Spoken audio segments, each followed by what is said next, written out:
Hi everyone, thanks for coming out again for another Green Living Seminar presentation. I'm Dr. Elena Traister here in the MCLA Environmental Studies Department, and this is one of our Green Living seminars focusing on this semester's theme, nature and spirituality. All of these talks take place here in the Feigenbaum Center for Science and Innovation, room 121, on Wednesdays at 5:30. If you would like to see recordings of prior presentations or take a look at our schedule of upcoming events, you can look at our website. It's www.mcla.edu/greenliving. Before I introduce our speaker today, our talk will go for about 40-45 minutes as usual with a Q&A at the end, so please do remember your questions for the Q&A. I always make a plug for the next presentation, and I want to say next week is our spring break. So don't come back here next week because we won't be here, but please do come back the following week. So on Wednesday, March 25th, we have Jessica Brown. She's the Executive Director of the New England Biolabs Foundation, and she's going to present a talk titled Caring for the Sacred in Nature: The Role of Cultural and Spiritual Values in Landscape Stewardship. Today's presentation, titled Dying Out of Nature, Emerson, Universality, and the Challenge of Cynicism, will be given by Russell C. Powell. He's a research associate at the Harvard Divinity School Center for the Study of World Religions. He leads a research initiative on Transcendentalism at the Center for the Study of World Religions and is currently completing a manuscript on the relevance of Ralph Waldo Emerson's thinking for environmental ethics and politics. His research focuses on the religious, ethical, and political resonances of contemporary environmental issues, particularly the religious dimension of American environmental thought. Really appreciate you coming out. Thanks so much.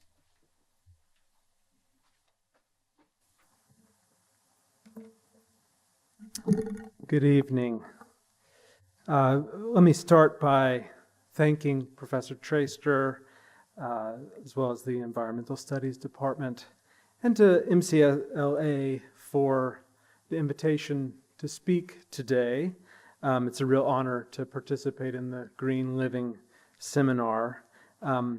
As Professor Traister was saying, at the Harvard Divinity School, I helped to lead what we're calling the Transcendentalism initiative, this new research initiative that examines this 19th century tradition, namely associated with Ralph Waldo Emerson, Henry David Thoreau, Margaret Fuller, as a sort of living legacy that's still alive and well today. I'll be speaking on a dimension of that tradition's relation to environmental politics tonight. So I'll speak specifically to what I understand connects the imperative of green living to the problem of cynicism, which I take to be a cardinal problem of environmental politics today. While cynicism typically refers to the suspicion that people are motivated primarily by self-interest, what I'll be speaking to tonight requires a more specific definition. I'll borrow it from the late philosopher Stanley Cavell, who defines cynicism as a giving up on the aspiration to a life more coherent and admirable than seems affordable after the obligations and compromises of adulthood begin to obscure the promise and dreams of youth, and the rift between public demands and private desires comes to seem unbridgeable.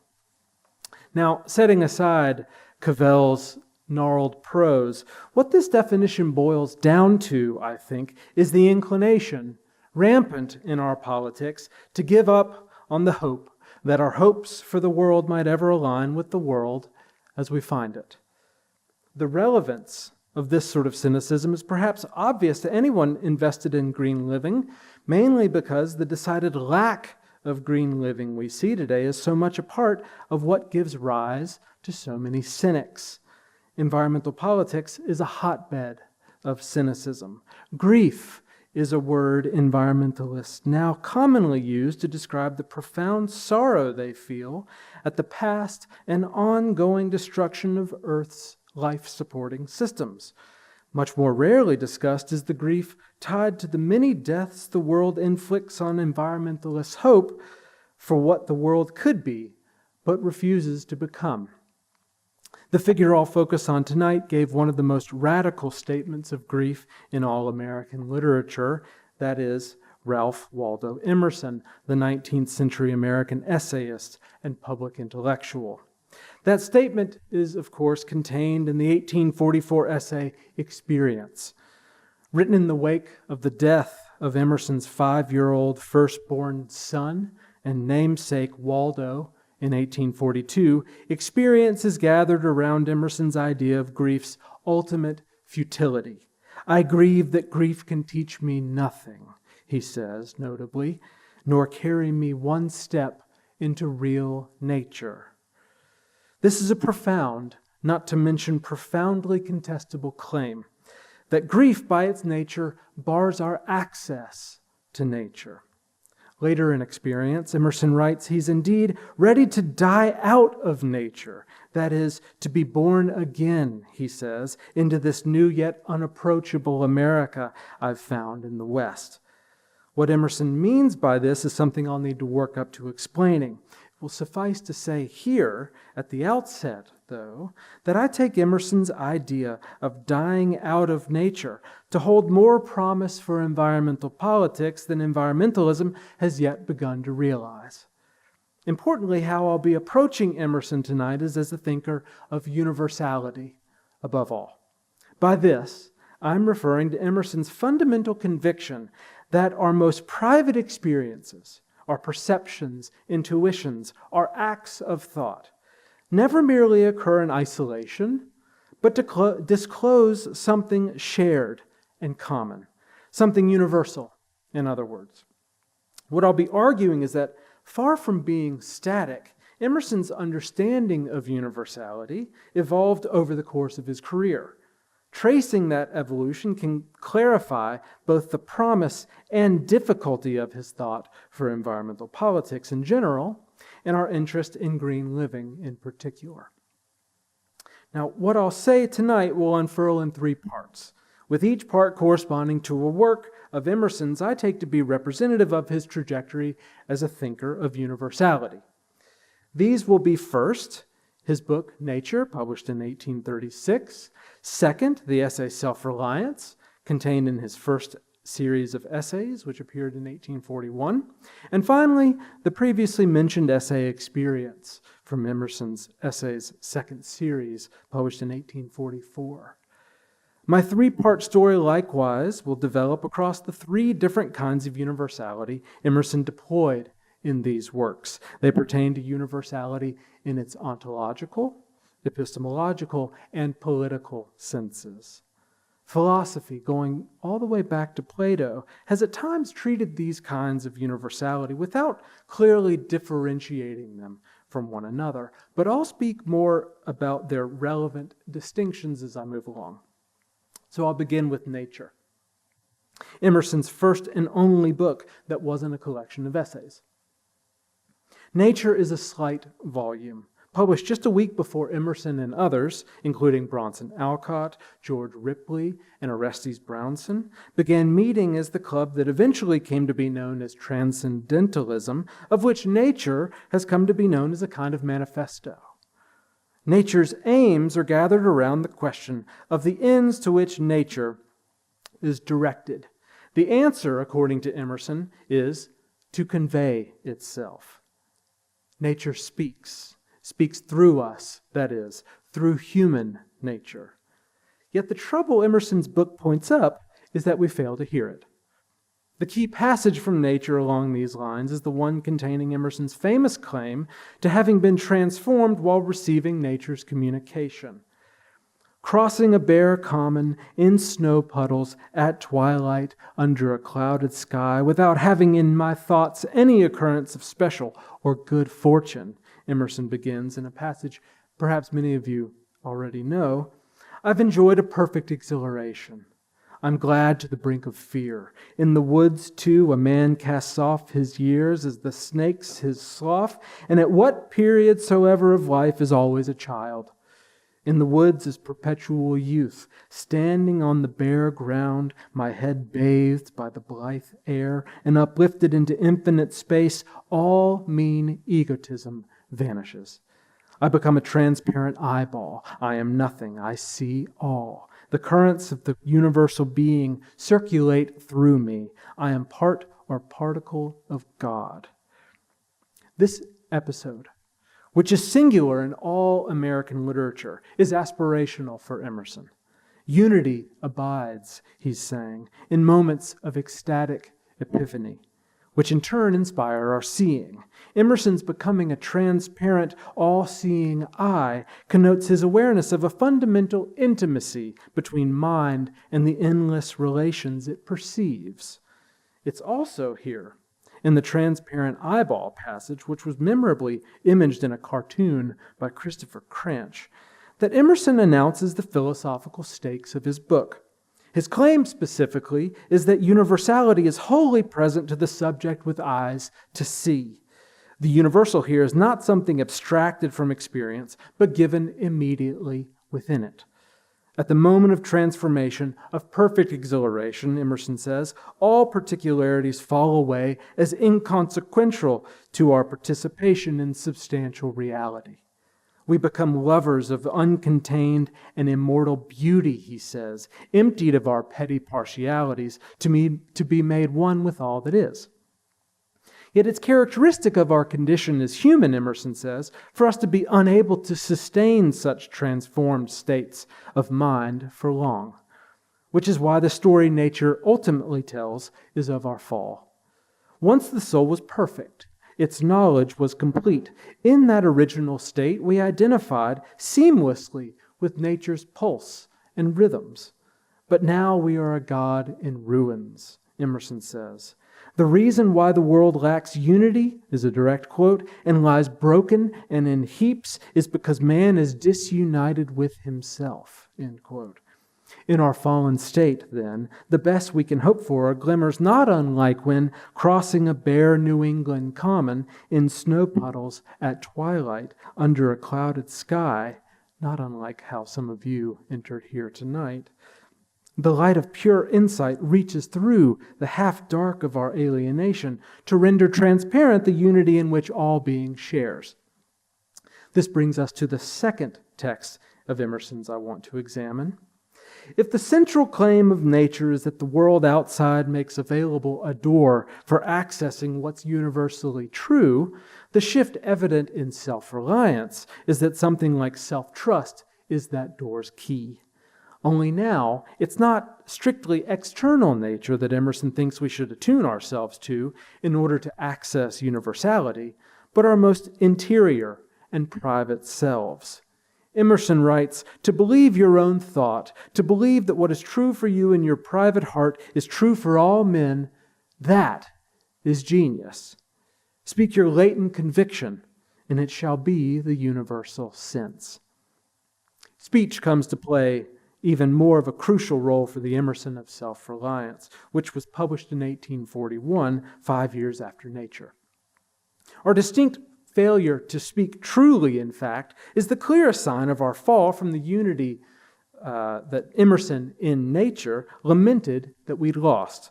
Man is timid and apologetic, he writes in Self-Reliance, echoing his earlier claim that man is a God in ruins. He's no longer upright. He dares not say, I think, I am, but quotes some saint or sage. Crucially, Emerson then contrasts our failure to speak with nature itself. His point being, while words fail to convey the substance of who and what we are, nature says exactly what it means.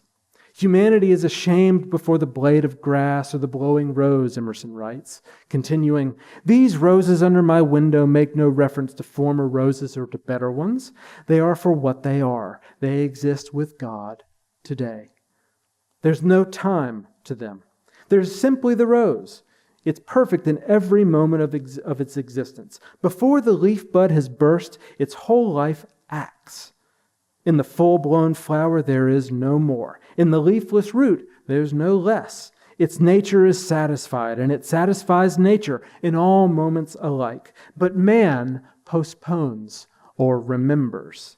He does not live in the present, but with reverted eye laments the past, or heedless of the riches that surround him, stands on tiptoe to foresee the future.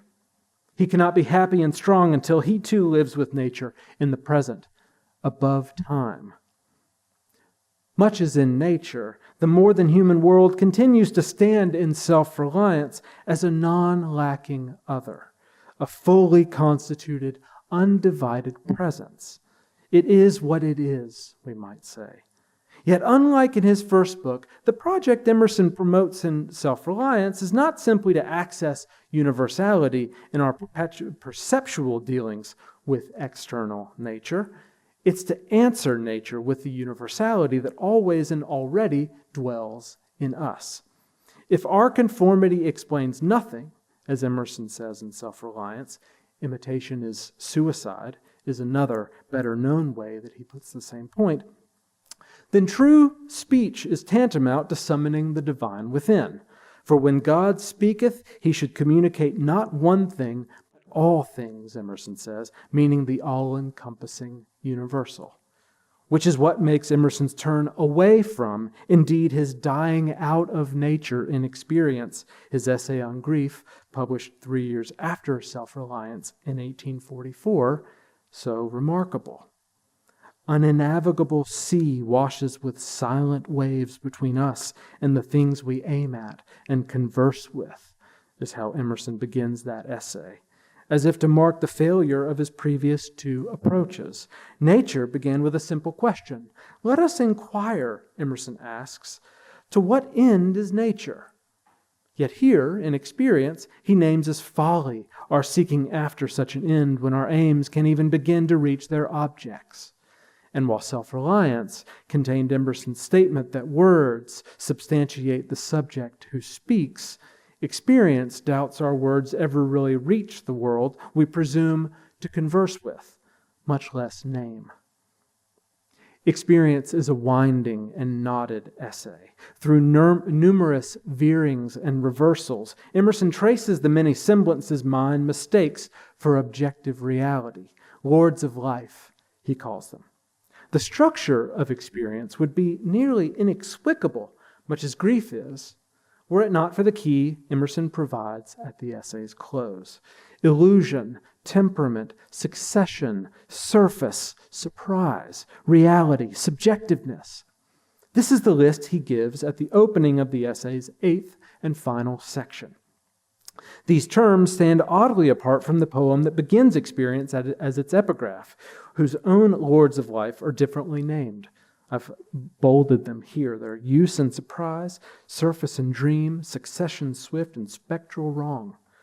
The function of the later list becomes clear, however, when we notice its terms correlate with the 7 preceding sections. Emerson has, in effect, named the shapes of consciousness through which grief has taken his own experience. I dare not assume to give their order, he admits, refusing to claim any objectivity, but I name them as I find them in my way. That Emerson has, in his way, both known and interrogated grief's semblances to find each inconclusive is noteworthy for how it specifies Emerson's personal investment in finally discovering the reality that so far eluded him. It also frames Emerson's own evolving understanding, which experience charts, that the obstacles in his way themselves contain the path he's been seeking all along. The answer to grief's final unreality, Emerson comes to find, lies finally in its political futility. I grieve that grief can teach me nothing, he writes, nor carry me one step into real nature. To repeat that line again. This is quite the turnabout from 8 years prior when, in Nature, Emerson staked his claim to accessing universal knowledge by venturing an unshaking commitment to his own first-hand experience.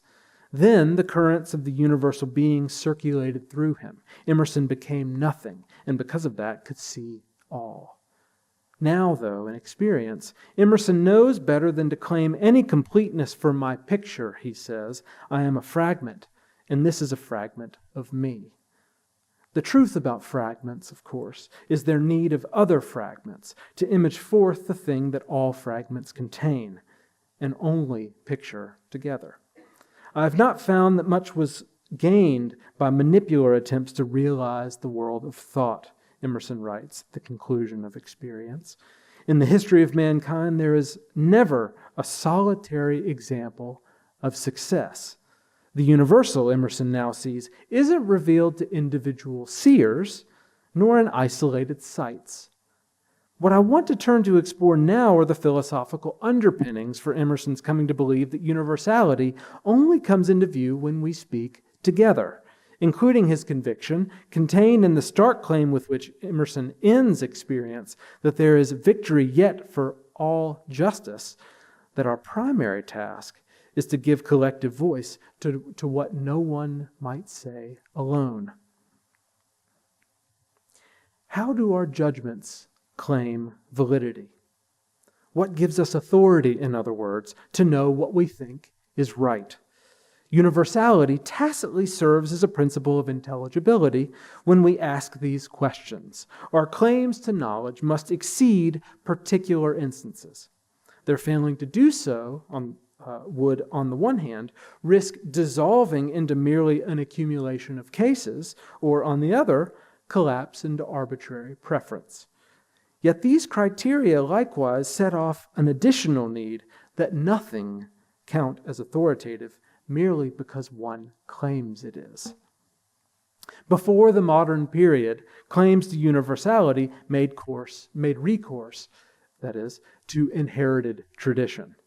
Authority was grounded in God's will, the judgments of the church, or otherwise the whims of the aristocracy. Which is just to say, what was right to think was what those authorities said it was. With the onset of modernity, though, authority could no longer be secured simply based on sheer givenness. Universality, if it were to be genuinely binding, would require justification. That is, to be made answerable to forms of rational judgment which anyone, regardless of social rank or station, might exercise. If Emerson is a distinctly modern thinker, and I think he was, he's also complicatedly modern. I mean this in the sense that initially, in nature, Emerson gives a decidedly pre-modern answer to the dilemma of authority I've been describing. Nature begins by placing Emerson squarely within the crucible of that dilemma. Our age is retrospective, Emerson famously declared in his first book's first lines. It builds the sepulchres of the fathers. The foregoing generations beheld God and nature face to face, we through their eyes. Why should not we have a poetry and philosophy of insight and not of tradition, and a religion by revelation to us and not the history of theirs? Tradition, the church, the wisdom of the ages, kings, lords, priests, presidents, whoever. No one determines for us what we ourselves know to be true. Rather, truth is something we decide, Emerson's saying. And whether we agree or not with the conclusions Emerson draws in nature as to the character and quality of that truth, he means to leave little room here as to whether both his feet are firmly planted in the modern age, which is what makes nature a complicated text. Recall the moment of transformation Emerson recounts in the transparent eyeball passage. There, authority doesn't rise from anything resembling shared rational scrutiny. In Emerson's own moment of ecstatic epiphany, authority instead arrives. The currents of the universal being circulate through him, making him part and particle of God, Emerson says. In my field, we call this sort of transformation theosis, becoming God. And what else is God but the possessor and guarantor of absolute authority? Emerson's position in nature bears a striking resemblance to the 17th century Portuguese polymath Baruch Spinoza's thinking, who, despite being a crucial figure in Enlightenment history, stood astride the pre-modern and modern habits of thought that I've been distinguishing. Rejecting all manner of dualisms, Spinoza agreed that mind and body are simply two aspects of the same underlying substance. Wisdom, on his view, lies in rising above the narrowness of our particular standpoint to learn to see things sub specie eternitatis, that is, under the aspect of eternity, as if from the vantage of the universe itself. Emerson's own moment of transformation in nature gestures at something similar, an aspiration to transcend the limits of the private self, so to participate, however briefly, in the universal life that encompasses it. It's for this reason that Emerson in Nature directs our attention so persistently to the natural, more than human world. Nature, for Emerson, names the domain of conditions from which no individual can exempt themselves. It totals the material and existential necessities that structure life regardless of anyone's particular preference. Our lives conform to a reality that's embodied, dependent, and vulnerable. These aren't optional features of existence, but the basic constraints common to all life. In this sense, nature functions as a field of shared necessity in which no perspective is sovereign. It's where every subject confronts the same conditions that both enable and limit what's possible. The universal appears in nature as the recognition that these basic terms of existence apply equally to all. Examining Emerson alongside Spinoza also clarifies why the project announced in Nature proved difficult to sustain. Spinoza held that the order and connection of things is the same as the order and connection of ideas, such that as finite minds come to mirror nature more adequately, they simultaneously are made more identical to the mind of God. Yet Emerson, who accepted this premise in Nature, nevertheless grew doubtful of the epistemological reliability of mystical states, which arrived unpredictably and resisted being summoned at will. To this end, Emerson repeatedly records in his journals the disquieting experience of glimpsing nature's unity, only to be returned to the same state of division as before. A representative entry reads, "As a plant in the earth, so I grow in God. I am only a form of Him. He is the soul of me. Yet why not always so? How came the individual thus armed and impassioned to parricide, thus murderously inclined ever to traverse and kill the divine life? Ah, wicked Manichae, into that dim problem I cannot enter. A believer in unity, a seer of unity, I yet behold too." Most troubling for Emerson was that the ecstatic insight through which nature's universality seemed most present couldn't be made a stable possession of his individual mind. Now, I mentioned earlier that there are at least three kinds of universality that show up across what of Emerson's works I'm considering tonight. So far, I've been discussing the first, the ontological sense. The universal's presence as substantial reality in nature belongs to a metaphysical register where the universal appears as an ontological given within the structure of being. With self-reliance, though, Emerson transfers his quest for the universal onto epistemological grounds, more suitable to modern philosophical inquiry. His forerunner in this enterprise was Immanuel Kant, who sought to restrain philosophy from what he took to be its metaphysical excesses. More specifically, Kant showed how the mind's operations unify the manifold of experience in ways that exceed both the sensory inputs we receive from the world and the conceptual categories through which we organize them. Rather than claim access to a standpoint that's altogether beyond rational thought, what transcends thought, that is to say, Kant instead explicated the conditions that actually make knowledge possible, what he called the transcendental. This is a far cry from the transcendentalism for which Emerson and his conquered circle came to be known. In Self-Reliance, Emerson undertakes something like Kant's critical project to reposition his account of universality as less the object of metaphysical vision and more the product of the pursuit of transcendental, though not transcendent, knowledge. Words, speech, language, all these play starring roles in Emerson's epistemological turn. To talk of reliance, Emerson writes, meaning self-reliance, is a poor external way of speaking. Speak rather of that which relies, because it works and is. The emphasis here falls on performance, that is, on that which is vindicated in practice, rather than deduced or arrived at from a prior ontology. We take ourselves to know what we do because our judgments work. They enable us to navigate experience, to orient ourselves within it, to render the world intelligible through our acts. According to Kant, our judgments are the minimal units of that action. Each time we commit ourselves to a claim that the world is some way and not some other, we bind ourselves to that claim and its consequences.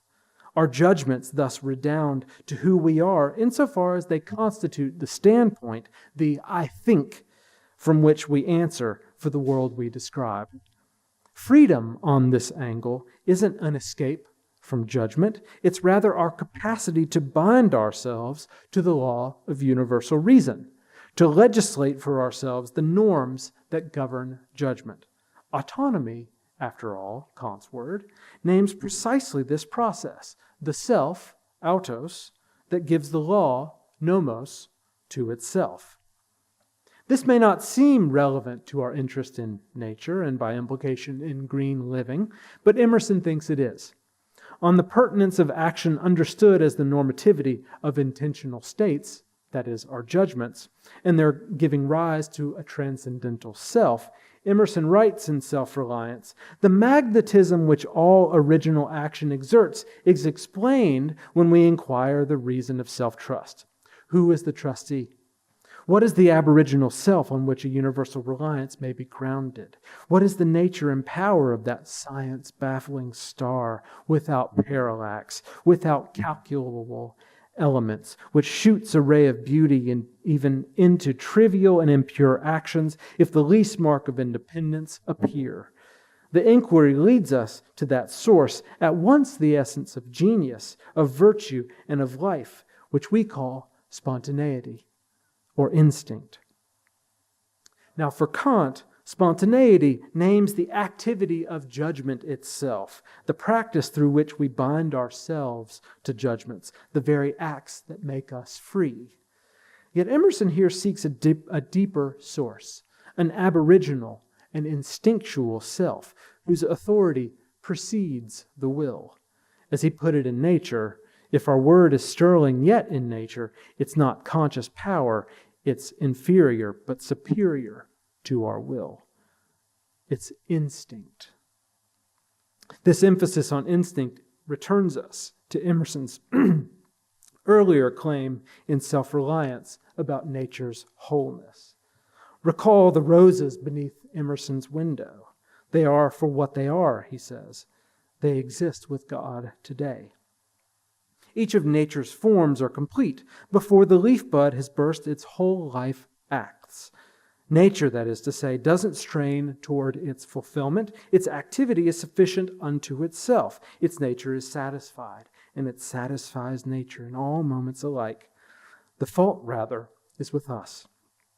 We, Emerson says, do not live in the present, and thus cannot be happy and strong until we too live with nature in the present, above time. I bring this passage back up to underscore the argument of self-reliance as it pertains to Emerson's interest in nature at this point in the trajectory of his thinking. The retreat into one's privacy in search of an aboriginal self and the instinct it harbors. This now is Emerson's proposed means of meeting nature on its own terms. If mystical vision discloses universality directly, albeit irregularly, as we've seen in nature, and Emerson's subsequent frustration with the inconsistency of ecstatic mental states, The Emerson of self-reliance proposes a seemingly more direct route to knowing nature and the universal knowledge that obtains there. That is, by descending into the innermost privacy of the self and, moreover, trusting what instinct reveals. It's here that we discover that the same universality that animates nature already speaks within us. Remember, he says, speak your latent conviction and it shall be the universal sense. That's how Emerson begins self-reliance. For the inmost in due time becomes the outmost. It's just this position, however, that makes Emerson vulnerable to the pernicious sort of skepticism that erupts in the later essay experience, which in turn gives rise to the cynicism that I've said is the primary obstacle to our achieving more ecologically sympathetic forms of life today. Yet the crisis with which experience begins also prepares the crucial move toward hope that essay ultimately illuminates. That move occurs when Emerson pivots toward the last kind of universality he deployed in his works, the political universal, by which I mean the distinctly public space in which the authority of our convictions is amassed on the strength of their being shared. Now, Emerson's early concept of nature has had an outsized role in the American environmental tradition in two chief ways. First, in its treatment of nature as the site of wholeness, which I've been referring to thus far a la Spinoza, as the site of substantial reality, home to where universality obtains, since all being necessarily depends upon it. The second way Emerson has influenced American environmental thought is in his idea that humanity is made whole in relation to the substantial reality that nature is. We see these ideas taken up in one way or another by numerous figures across American environmental history, from Henry David Thoreau to John Muir, Rachel Carson to Wendell Berry, Edward Abbey to Terry Tempest Williams. If American environmental thought is a sprawling oak tree, there's a case to be made that Emerson's nature is the acorn from which it sprang. Beyond this, Emerson's early thinking has also gained a certain commercial traction. A visit to your local grocery store, say, quickly evinces the moral priority of the natural in our own cultural milieu. Of course, you also don't even need to enter the grocery store for this lesson, when the imperative to get back to nature, to become whole, is emblazoned above the doors. This brings me back to my main claim, though, that Emerson's influential concept of nature has given rise to the cynicism that's perhaps the greatest challenge to an effective environmental politics today. This has everything to do with the assumption that nature is, on its own, complete and never in need, and as such is unyielding to our subjective conceptions, unless, that is, we become self-reliant subjects ourselves, likewise possessing no lack to speak of, which in turn makes us able to meet nature on an equal footing. Another crucial through line in what I've been saying so far tonight, though, is the resistance to unjustified forms of authority that's essential to our status as modern. Modernity began, I said earlier, when the rightness of belief could no longer be secured merely on appeal to God, priests, kings, or any authority outside the normal activity of judgment. Modern authority instead shifts to the common human subject, that is, to our shared capacity to commit ourselves to claims. To be modern thinkers, we must undertake to free ourselves from any authority that would settle our judgments for us, any power, in other words, whether human or otherwise, that would determine what we ought to believe or how we ought to live simply on the basis of its presumed authority. Nature is such an authority. When we treat more than human nature as a self-sufficient order, it indeed assumes the role once played by God and kings, an authority before which human action is made to answer, but with whom we have no real commerce. The result is the familiar mood we find in contemporary environmental politics, by which I mean a kind of cynical soul sickness, under which the future is reckoned lost before it can even begin. Our hopes, ideals, aspirations for the world we might pursue always fail to achieve the standard nature sets. Cynical attitudes inevitably follow from the constant experience of finding ourselves in the midst of a gap between nature's substantiality and the partiality of human knowing and action. This brings us back around to Emerson, who I think moves away from that gap by the time he writes Experience.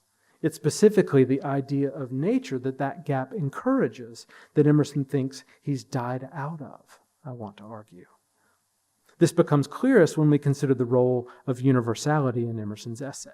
Now, up to now, the universal and our access to it have operated on two separable registers in Emerson's work, which I've been examining first in nature and then in self-reliance, those being the ontological and epistemological registers. In nature, universality appears as fully present in transcendent experiences, where we glimpse the structure of reality, however briefly and sporadically. In self-reliance, the universal is accessed through courageous, aversive acts of judgment, which evince the authority of instinct. In both cases, universality is known by its availability, whether by catching sight of unified being or otherwise by accessing the universal within the depths of the self's privacy. With experience, however, the tables are turned. Emerson shifts away from the universal's presence to lay renewed emphasis on its marked absence. All I know is reception, Emerson writes in a passage redolent of this idea. I am and I have, but I do not get. And when I have fancied I had gotten anything, I found I did not. Now, plenty of scholars have taken these remarks to signal Emerson's lament for the incompleteness of our knowledge, the most unhandsome part of our condition, in a phrase of Emerson's that was crucial to Stanley Cavell's pessimistic reading of Experience. I prefer to read Emerson differently here. The point isn't that we fail to grasp the universal, but the universal vanishes precisely at the point it's grasped. Its disappearance, furthermore, is for Emerson not a defect of universality, but a condition of its possibility. The merit itself, so called, he writes, I reckon part of the receiving. The lesson in this, which suggests the political sense in which Emerson finally comes to understand his own access to universality, is the more we learn to abide the universal's withdrawal from our possession, the more authority accrues to the judgments we share. This way of thinking about universality is a long philosophical lineage. One of the earliest theorists of it was Plato, who recognized that our knowledge of things is always marked by a certain lack. What any given thing is cannot be understood in complete isolation. Things always point beyond themselves to what they fail to be. It's here that the universal emerges, according to Plato, where things fail to coincide with themselves. All things, in fact, refer to what exceeds them. Consider the concept of justice, which is a universal. What makes justice a universal is not that it's everywhere equally realized or even realizable, but that justice is everywhere recognized as authoritative, even and especially where justice is denied by prevailing social arrangements. As a universal, justice binds us together by authorizing shared judgments, by naming the ideal toward which our political deliberations must aim. Yet justice remains irreducible to the voice of any individual or institution which may claim to speak on its behalf. Insofar as no person or social order fully embodies what justice requires, does justice in turn expose the contingencies of its various imperfect instantiations. There's an unmistakable political dimension to this sense of universality, which is the one Emerson takes up in Experience, I think. The essay, as I've said, begins in the depths of Emerson's grief. In the death of my son now more than 2 years ago, I seem to have lost a beautiful estate, he writes. Immediately after saying this, though, Emerson confesses his grief's strange unreality.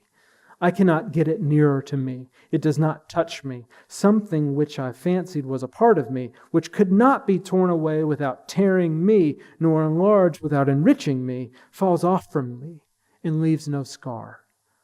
Shut up within the privacy of his morning, Emerson expects to encounter a harsh reality, the sharp peaks and edges of truth, he says.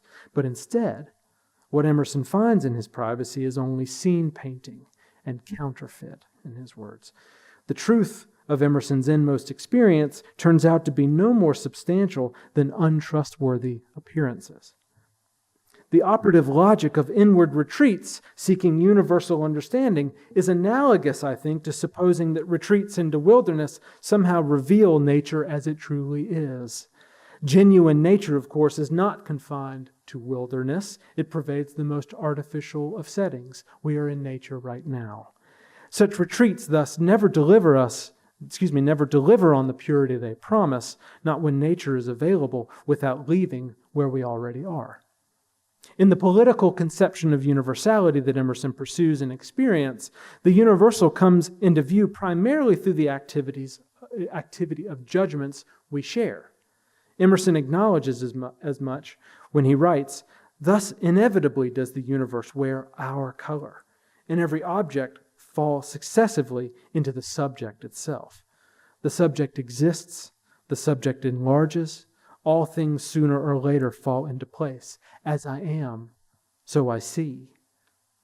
Our access to universality is always conditioned by the limits of our action and perspective. We never encounter nor come into a knowledge of universality in its completeness. We encounter it through partial claims we advance from our partial viewpoint of the world. It's indeed because of our partiality that we must answer to the judgments of others, a dilemma distinctive of our place within modernity. This, then, is why Emerson insists that all of history doesn't contain a solitary example of success, if you recall his words from before.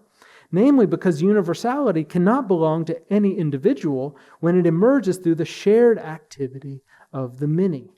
That is, through a community comprised of partial perspectives whose disagreements and corrections gradually give shape to what comes to possess authority. Never mind the ridicule, never mind the defeat, Emerson encourages in the final lines of Experience. It's no accident, I think, that immediately after this essay was published, Emerson issued his most forceful public statements in support of the abolition of slavery, and soon after that lent his estimable voice to the movement for women's rights. Having abandoned the pursuit of universality through solitary insight, Emerson turned toward the work of transforming private conviction into public, practical power. It's this, the true romance which the world exists to realize, as Emerson says, that Experience, in the end, names as the political imperative entailed in the cooperative work to constitute the universal through our collective acts. Seen in this light, the green living need not hinge on anything like the pursuit or retrieval of a lost intimacy with pristine nature, much as the religious and philosophical sources of the American environmental tradition tempt us to think we might and should. Rather, green living should be grounded in the ongoing, shared labor of deciding what justice requires for the flourishing of both human and more than human life. This will take courage, humility, and moral foresight. With models like Emerson to light our path, we stand a better chance to improve our course, having learned how we've erred in the past. Thanks.